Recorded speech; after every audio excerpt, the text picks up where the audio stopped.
Si Rodrigo Roa Duterte, ang ika-16 na Pangulo ng Pilipinas, ay ipinanganak noong Marso 28, 1945 sa Maasin, Leyte. Nakilala siya bilang Digong at ang unang Pangulo mula sa Mindanao.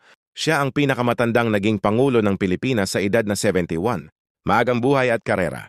Nagtapos ng abogasya sa San Beda College of Law noong 1972, naging alkalde ng Davao City mula 1988 hanggang 1998 at muli mula 2001 hanggang 2010 at mula 2013 hanggang 2016, naging vice-alkalde ng Davao City mula 1986 hanggang 1987 at mula 2010 hanggang 2013.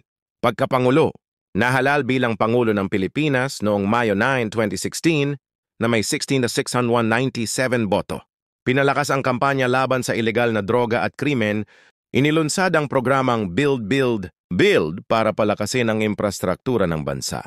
Mga kontribusyon. Pinangunahan ng mga reforma sa gobyerno at ekonomiya. Pinalakas ang relasyon ng Pilipinas sa ibang bansa.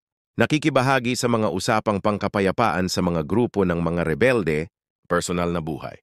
Kasal kay Elizabeth Zimmerman mula 1973 hanggang 2000 at may 3 anak sa kaniya.